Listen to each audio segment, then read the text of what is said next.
24 news देख रहे हैं आप और आपके सामने हाजिर हूं मैं आफरीन बानो। वक्त हो चला है न्यूज बुलेटिन का, तो आइए बढ़ते हैं खबरों की ओर।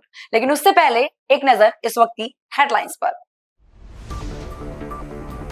भारतीय किसान यूनियन के राष्ट्रीय प्रवक्ता राकेश टिकैत को जान से मारने की मिली धमकी। अमित चौधरी नाम के व्यक्ति ने सोशल मीडिया पर टिकैत का सिर कलम करने वालों को 5 लाख रुपए का इनाम देने तक का किया ऐलान। हरियाणा से गिरफ्तार यूट्यूबर का ओडिशा कनेक्शन। लगभग 4 महीने पहले ओडिशा आई थी ज्योति। पुरी की यूट्यूबर प्रियंका सेनापति से पूछताछ जारी।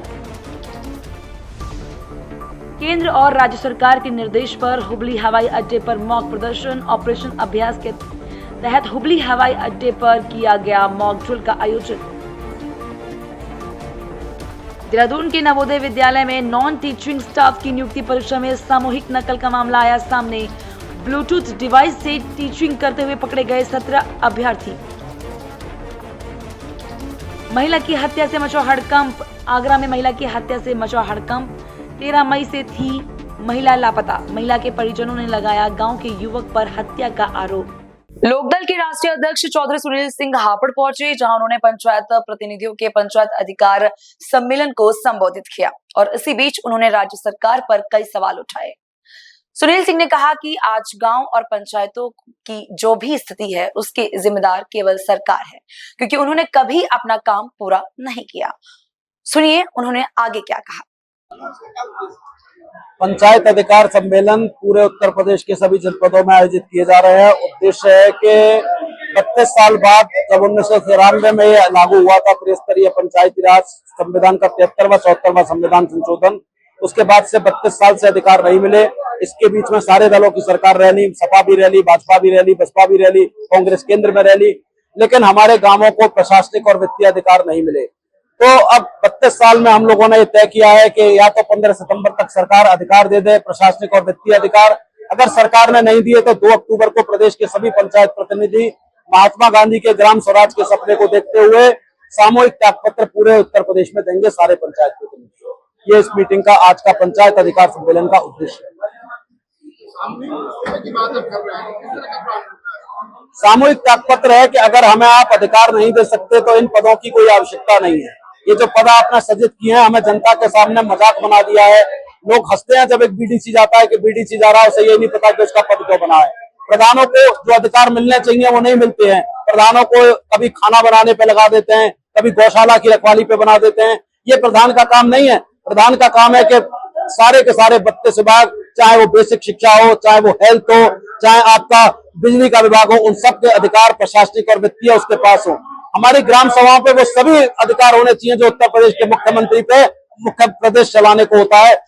गांव चलाने के लिए हमारे पंचायत पे अधिकार होने चाहिए। पुलिस और आर्मी को छोड़ के सारे के सारे अधिकार पंचायतों पे होने चाहिए। जिस दिन ये अधिकार होंगे उस दिन सारे का सारा भ्रष्टाचार खत्म हो जाएगा और गांव अपना विकास कर लेंगे। हमारे बच्चे दिल्ली और वो नोएडा नहीं जाएंगे और हर गांव हमारा जो है तरक्की करेगा। और जब गांव तरक्की करेगा तो महात्मा गांधी और चौधरी चरण सिंह का सपना ग्राम स्वराज का तभी साकार हो पाएगा। महात्मा गांधी जी का ग्राम स्वराज का सपना था। महात्मा गांधी जी ने सपना देखा था, कहा था ग्राम स्वराज हो। चौधरी चरण सिंह जी ने भी ये कहा बात कही थी, देश की खुशहाली का रास्ता खेतों कल्याणों से ऊपर जाता है। तो महात्मा गांधी जी के उसमें हम लोग चाहते हैं कि 4 साल से ज्यादा यहाँ पंचायत के अभी वर्तमान लोगों को भी समय हो गया, 32 साल वैसे हो गए इस कानून को लागू हुए। अगर आप नहीं देंगे तो 2 अक्टूबर को महात्मा गांधी के श्रद्धांजलि है। ये त्याग पत्र महात्मा गांधी जी को देश के पंचायत प्रतिनिधियों की सच्ची श्रद्धांजलि है, जो महात्मा गांधी जी की सिर्फ तस्वीर नहीं लगा के रखते बल्कि महात्मा गांधी जी को दिलों में वास करते हैं। और ये जब एक आजादी की व्यवस्था परिवर्तन की दूसरी लड़ाई है कि हमने देश को तो आजाद अंग्रेजों से करा लिया, लेकिन आज भी व्यवस्था वही है कि दिल्ली और लखनऊ के एयर कंडीशन कमरों से गांव की योजना बदलती है। गांव में लोगों के पास सब कुछ पैसा जाता है, लेकिन वो पैसे का पैसा पूरा 60% से ज्यादा पैसा भ्रष्टाचार में खर्च हो जाता है। सारे का सारा पैसा ग्राम पंचायत को सीधा दिया जाए, सारे का सारा विकास ग्राम पंचायत के माध्यम से हो। ये लड़ाई इसकी है और इसलिए गांधी जयंती पे है क्योंकि ग्राम स्वराज का सपना महात्मा गांधी का था। बिजनौर से बड़ी खबर सामने आ रही है। भारतीय किसान यूनियन के राष्ट्रीय प्रवक्ता राकेश टिकैत को जान से मारने की धमकी मिली है। जी हां, अमित चौधरी नाम के व्यक्ति ने सोशल मीडिया पर टिकैत का सिर कलम करने वाले को 5 लाख रुपए का इनाम देने का ऐलान तक किया है। जिसके विरोध में भाकियू कार्यकर्ताओं ने थाने का घेराव करते हुए जमकर नारेबाजी की। भाकियू नेताओं की मांग है कि प्रशासन इस मामले में तत्काल कार्रवाई करे और आरोपी को जल्द से जल्द गिरफ्तार किया जाए। जी, क्या नाम है आपका? मेरा नाम चौधरी सत्यवीर सिंह है, जिला अध्यक्ष हूँ भारतीय किसान यूनियन टिकैत से। आज आप थाने में बैठे हैं रात्रि में, क्या उद्देश्य है? एक अमित चौधरी के नाम से एक आईडी है फेसबुक पर, उसने एक वीडियो अपलोड करी है जिसमें माननीय राकेश टिकैत जी का सर कलम करने वाले को 5 लाख रुपए की घोषणा कर रहा है। वो वही राष्ट्रीय अध्यक्ष बता रहा है भारतीय किसान यूनियन का। भारतीय किसान यूनियन अटल कोई उसने एक संगठन अपना बना रखा है जिसका रजिस्ट्रेशन करा रखा नहीं करा रखा ये भी नहीं कहा जा सकता, लेकिन वो अपने आप को राष्ट्रीय अध्यक्ष बता रहा है कि मैं भारतीय किसान यूनियन अटल का राष्ट्रीय अध्यक्ष हूँ। भाई वो सरकलम करने की बात कर रहा है तो वो तो सबसे पहली बात है कि एक आतंकवादी, जिस तरीके से आतंकवादी की मतलब मानसिकता होती है उस तरीके से सरकलम करने की बात कर रहा है। तो भाई सभी किसानों की, बिजनौर के किसान, जिला बिजनौर के किसानों की भी उससे भावनाओं को आहत हुई है और कहीं ना कहीं सभी किसानों में आक्रोश है। हम यहाँ एफआईआर कराने के लिए आए हैं, एफआईआर कराकर ही यहाँ से बिजनौर थाने से जाएंगे और सभी मतलब ब्लॉक अध्यक्ष और तहसील अध्यक्ष हमारे सभी बैठे हुए हैं। अभी तो बिजनौर के आसपास के लोग हैं जो आए हुए हैं यहाँ। सभी ब्लॉक अध्यक्ष, तहसील अध्यक्ष अपनी जिम्मेदारी के साथ में अपने अपने पॉइंट बनाकर बैठ चुके हैं सभी।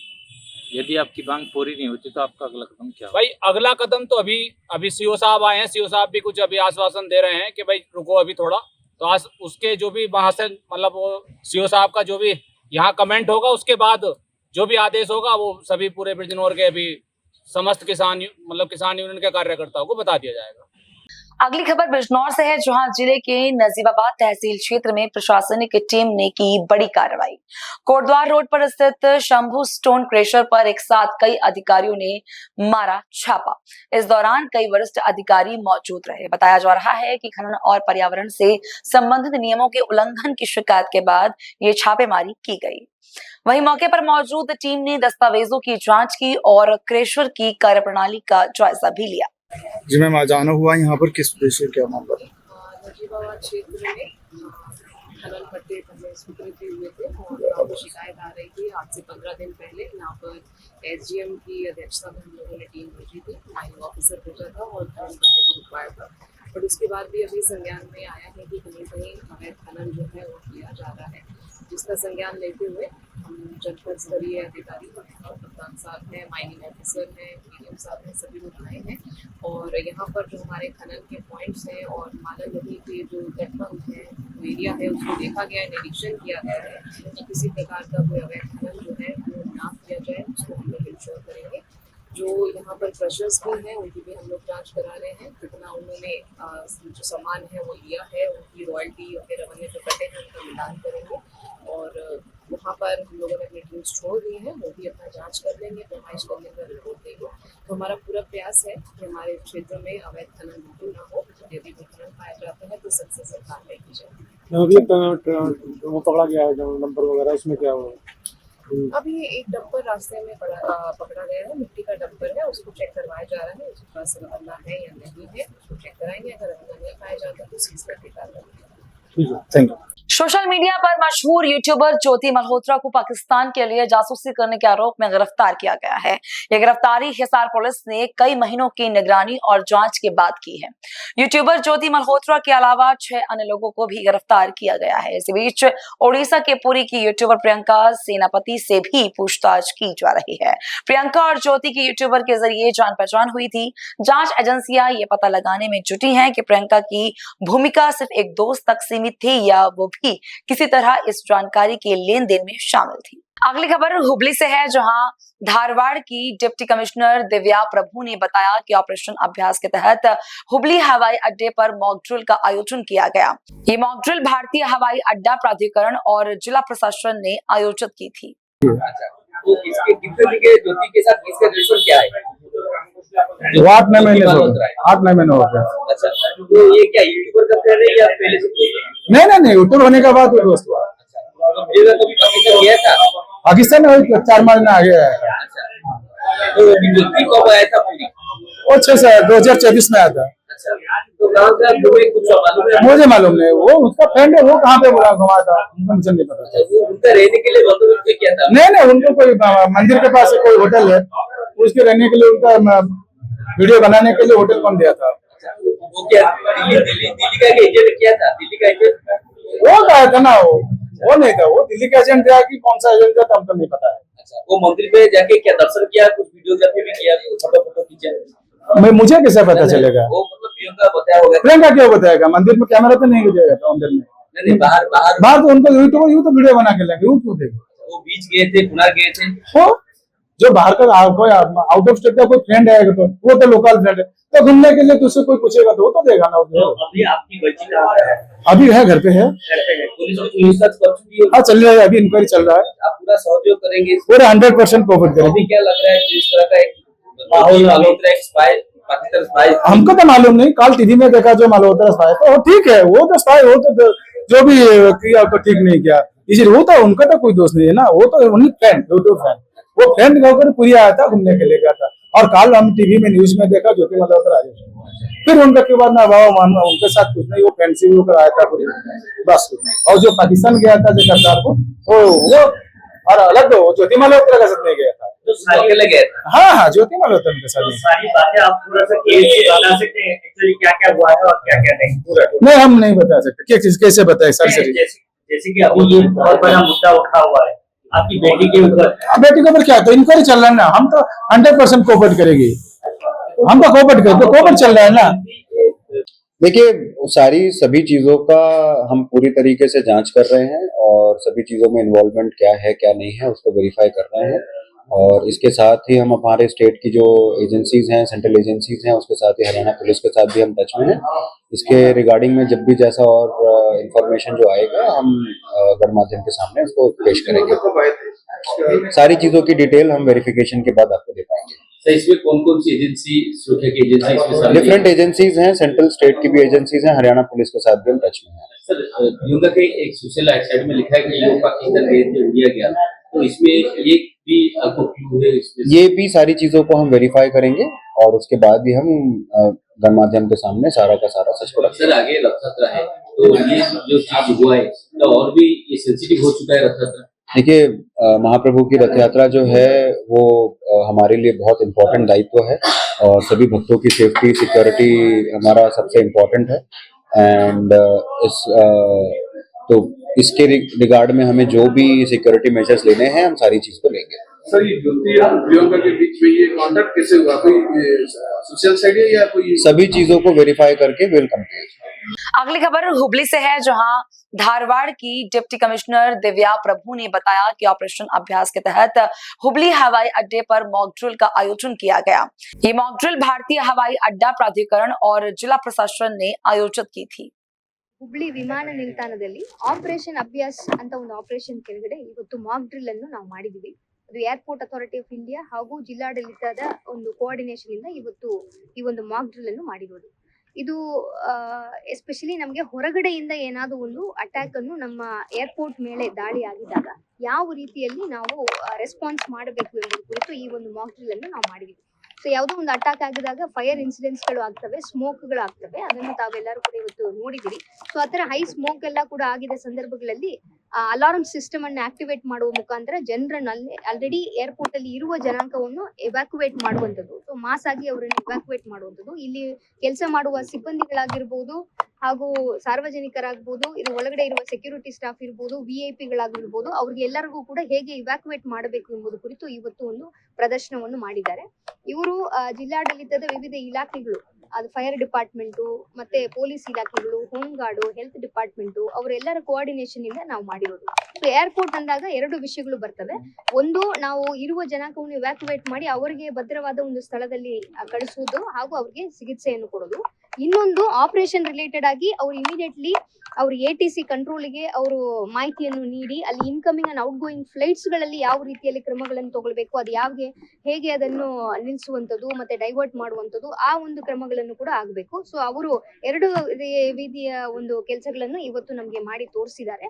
ಸೊ ATC ಕಂಟ್ರೋಲ್ಗೆ ಕೂಡ ಅವರು ಮಾಹಿತಿ ಕಳಿಸಿದ್ದಾರೆ. ಅದೇ ರೀತಿಯಲ್ಲಿ ಜಿಲ್ಲಾಡಳಿತಕ್ಕೆ, ನಮ್ಮ ಡಿಸಾಸ್ಟರ್ ಮ್ಯಾನೇಜ್ಮೆಂಟ್ ಅಥಾರಿಟಿಗೆ ಕೂಡ ಕಾಲ್ಗಳನ್ನು ಬಂದ ತಕ್ಷಣ ಅವರು ಬೇರೆ ಬೇರೆ ಇಲಾಖೆಗೆ ಕೋಆರ್ಡಿನೇಟ್ ಮಾಡಿಕೊಂಡು with within shortest response time ಅಲ್ಲಿ ಎಲ್ಲಾ ಇಲಾಖೆಗಳು ಇವರ ಕೈ ಜೋಡಿಸಿ ಸಾವು ನೋವುಗಳನ್ನು ಕಡಿಮೆ ಮಾಡುವಂತದ್ದು ಹಾಗೂ ಇಲ್ಲಿ ಸಿಕ್ಕಾಕೊಂಡಿರುವ ಜನರನ್ನು ನಾವು ಹೊರಗಡೆ ಸೇಫ್ ಆಗಿ ತಗೊಂಡು ಹೋಗೋದು ಹೇಗೆ ಎಂಬುದನ್ನು ಅವರಿಗೆ ಇರುವ ಎಲ್ಲ ಎಕ್ವಿಪ್ಮೆಂಟ್ಸ್ ಗಳನ್ನು ಇವತ್ತು ಅದನ್ನು ಹಾಕಿ ಅದನ್ನು ಪ್ರದರ್ಶನ ಮಾಡಿದ್ದಾರೆ.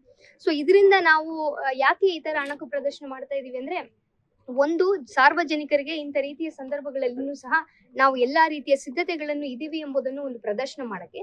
बड़ी खबर देहरादून से आपको बता दें कि देहरादून के नवोदय विद्यालय में नॉन टीचिंग स्टाफ की नियुक्ति परीक्षा में सामूहिक नकल का मामला सामने आया है। जी हां, देहरादून के 3 परीक्षा केंद्रों पर कुल 17 अभ्यर्थी ब्लूटूथ डिवाइस से टीचिंग करते हुए पकड़े गए।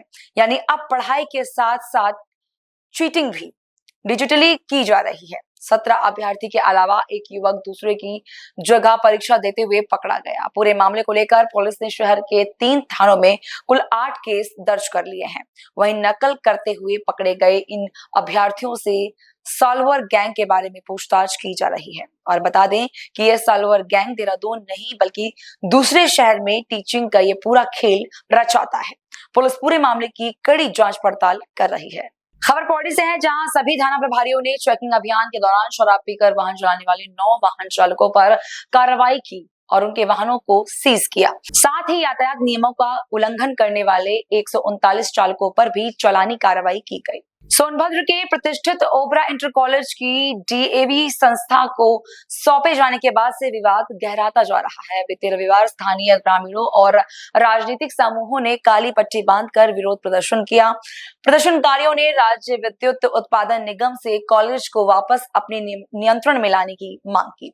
विद्यालय से जुड़े लगभग 40 गांव के लोगों का आरोप है कि डीएवी संस्था के नियंत्रण में आने के बाद शैक्षणिक व्यवस्था बिगड़ गई है। अभिभावकों का कहना है कि स्कूल में आवश्यक सुविधाएं कम हो रही हैं।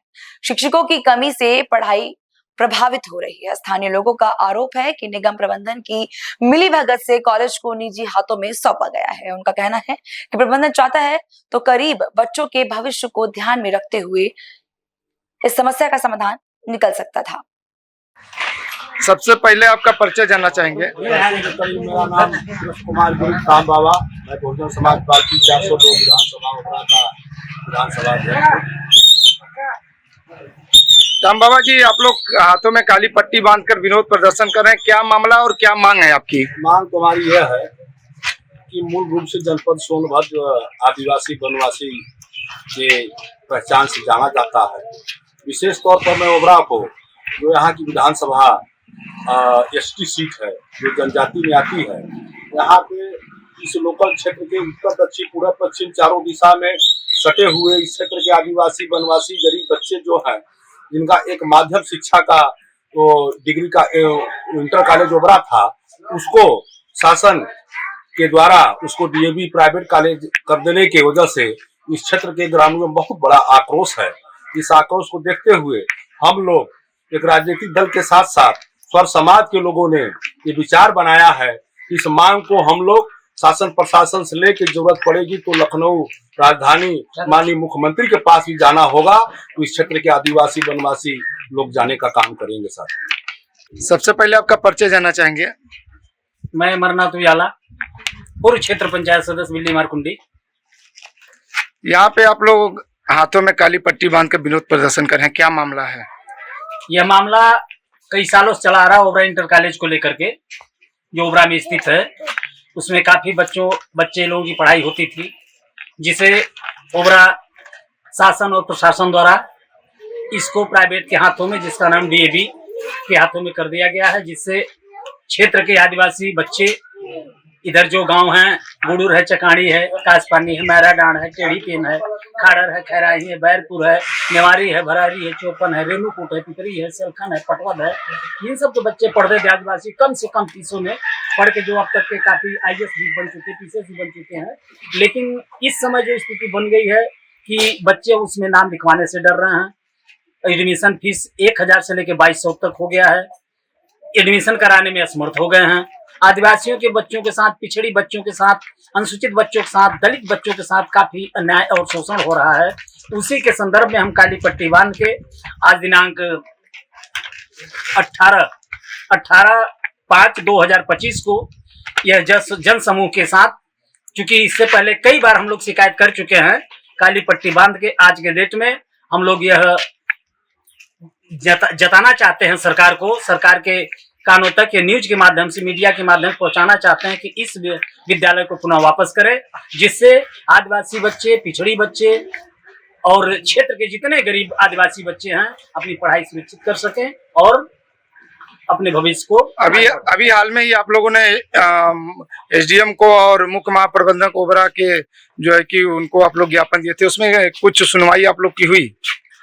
2 महीने पहले ज्ञापन दिया गया था एसडीएम महोदय को और सीजीएम महोदय ओबरा को, लेकिन अभी तक इस पे कोई कार्रवाई नहीं हुआ और हमें उम्मीद है कि उनके कानों पर अभी तक जू नहीं तक रेंग पाया और हमें लगता है कि इस व्यवस्था से वो खुश हैं जिसके लिए कोई कदम नहीं उठा रहे हैं कि पुनः वापस इंटर कॉलेज। अगर आपकी मांग नहीं पूरी हुई तो आगे क्या करेंगे? अगर मांग नहीं पूरी होती है तो हम मरते दम तक ये पैरवी करेंगे, मेहनत करेंगे, संघर्ष करेंगे, डीएम साहब तक जाएंगे, डीएम साहब नहीं होगा विंध्याचल मंडल जाएंगे, प्रदेश स्तर तक जाएंगे, लेकिन आदिवासी जनजात और दलितों के साथ जो अन्याय हो रहा है, पिछड़ी और समान वर्ग के बच्चे भी है, ऐसा नहीं कि समान वर्ग के बच्चे नहीं है, उनके भी बच्चे हैं जो सामर्थ्य नहीं है 2200-2500 फीस देने भर का, हम अंतिम तक लड़ाई लड़ेंगे।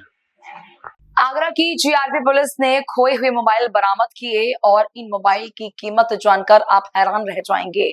जीआरपी पुलिस ने 1,58,000 कीमत के 547 मोबाइल फोन बरामद किए हैं और ये फोन इसी साल जनवरी से अप्रैल के बीच गुम हुए थे। सोचिए 4 महीने में खोए मोबाइल इतने हैं तो साल भर का आकलन लगाना मुश्किल है।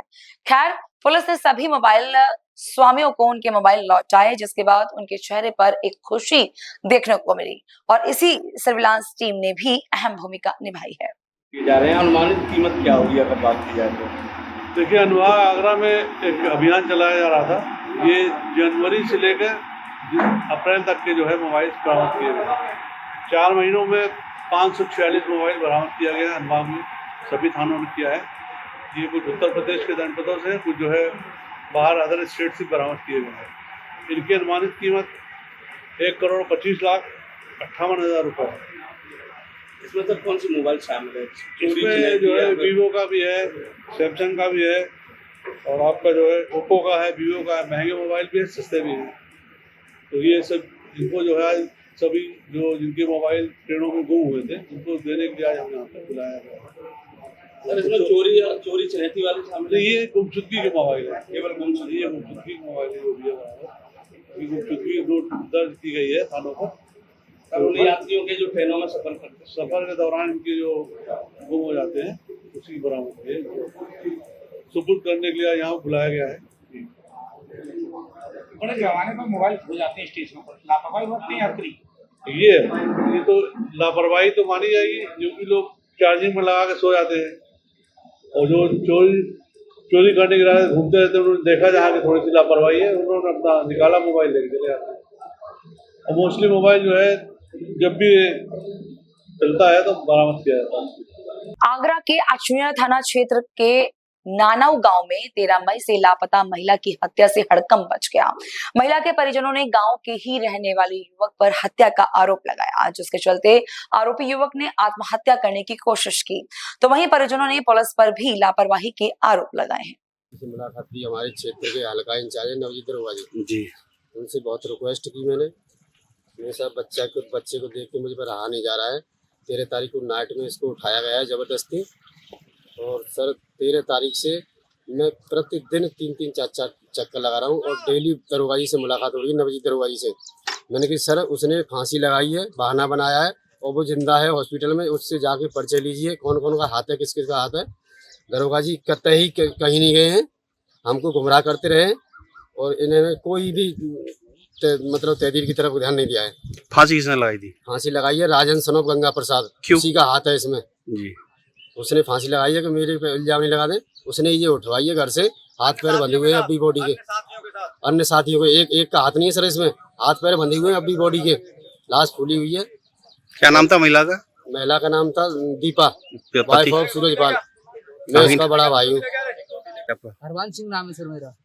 क्या घटना हुई आज तुम्हारे नानो गाँव में? सर मैं 14 तारीख को मॉर्निंग में यहाँ आया था, मुझे मिला कि जीजी गायब है तेरी, तो मैं सीधा थाने गया। थाने के 4 दिन चक्कर काटे और कोतवाल ये बोला पहले आराम करूंगा उसके बाद में आऊंगा। 4 दिन हो गए आज तक तहकीकात करने नहीं आया। आज बॉडी मिली है तो पूरा प्रशासन आ गया है। कहाँ मिली है बॉडी? बॉडी यहाँ में लिया, आप दिखा सकते हो जी। क्या कहाँ किस में मिली है जी बताओ? बुर्जी में मिली है सर, लकड़ियों के नीचे दबी हुई। क्या दिन हो गए इस बात को? आज 13 तारीख की नाइट की बात थी। क्या घटना है बॉडी की इस टाइम? बॉडी सर फूली हुई है, कीड़े भी पड़ चुके हैं बॉडी में। खबर उत्तर प्रदेश के हसनापुर से है, जहां प्राथमिक विद्यालय के पास एक युवक का शव बरामद हुआ है। शव मनोहरपुर कॉलोनी के प्राथमिक विद्यालय के पास विद्यालय खुलने पर स्थानीय लोगों ने देखा, जिसकी सूचना पुलिस को तत्काल दे दी गई। घटना की सूचना मिलते ही पुलिस मौके पर पहुंची और जांच पड़ताल में जुट गई। अगली खबर बिजनौर से है, जहां जिले में लगातार गुलदारों का आतंक देखने को मिल रहा है। बता दें कि अब तक 70 से ज्यादा लोगों की गुलदारों के हमले से मौत हो चुकी है। वहीं आज शाम खेत पर काम कर रही एक महिला पर गुलदार ने हमला किया, जिससे महिला की मौत हो गई। वहीं घटना की सूचना मिलते ही मौके पर पहुंचे एसडीएम ने बताया कि वन विभाग गुलदार को जल्द पकड़ने का काम करेगी और महिला के परिजनों को मुआवजा दिया जाएगा। के लिए जो घटना घट रही है, आए दिन यहाँ क्षेत्र में घटना घट रही है, सारा प्रशासन और वन विभाग से जो यहाँ रेंजर है वो भी व्यक्ति आए हैं, एसडीएम साहब आए हैं।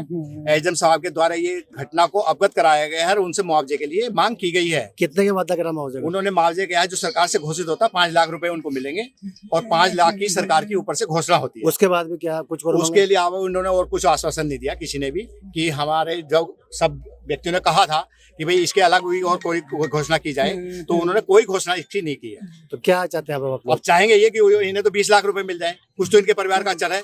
हमारे जितने व्यक्ति आए हैं सबकी इनकी सहायता के लिए आए हैं। तो मान गए लोग या नहीं मान रहे हैं? वैसे पीएम के लिए जा रहे हैं, बिना पीएम के ये नहीं होगा। पीएम की संतुष्टि सब लोगों ने दे दी है, ये पीएम होने के लिए जाएगा और 2 दिन के बाद इनको 5 लाख रुपए मिल जाएगा। क्या चाहते हैं आप लोग? मैं क्या जाऊँ, मेरे 2 औरत चली गई, मेरा क्या, मेरे कुछ भी ना रहा, मेरे तो जैसी भी थे मेरे। कितने बच्चे हैं ये बताओ आप? 4 बच्चे हैं, 2 लड़की 2 लड़के। ये पता कैसे चला कि यहाँ क्या हुआ घटना? पड़ोसी की लड़की आई थी साथ में घास को। अब दिन छिपने से पहले मैं गया था चांदपुर, वो बोली ताई ना आई, मैं बोला मोटरसाइकिल से फौरन आ गया। मैं बोला कहा कि चलिए बेटी चलिए, उधर उठा गया, देखा इधर घास पड़ी उधर घास पड़ी, चप्पल पड़े, मैंने रोल मचा दी। मगर कहाँ चली गई समीना, कहाँ? ये रोज ही आती थी? ना बस आज जाने कैसे आ गई, मैंने मना करी, मगर मत जावे समझे। बस यो आ गई, मैं चला गया चांदपुर, यो आ गई। अब क्या वादा कराया प्रशासन ने आपसे? मैं ना बता ये तो रोने में नहीं पता। मोहम्मद शमशीद तुम्हारे साथ है। शमशीद जी, ये जो घटना हुई है कैसे कुछ बता सकते हैं? क्या मामला हुआ था? जी, ये घटना हुई है अभी 7 बजे से 8 बजे तक। हमने जैसे ढूंढा भाली चालू करी तो हमें 8 बजे के बाद ये मिली यहाँ पे। क्या किसी ने बताया था ऐसा? क्या? हाँ, मेरे भाई ने मेरे पास कॉल करी। जैसे ही कॉल करी तो हम बैठे हुए थे, उनकी नजर पड़ी 2 बच्ची रोती हुई जा रही थी।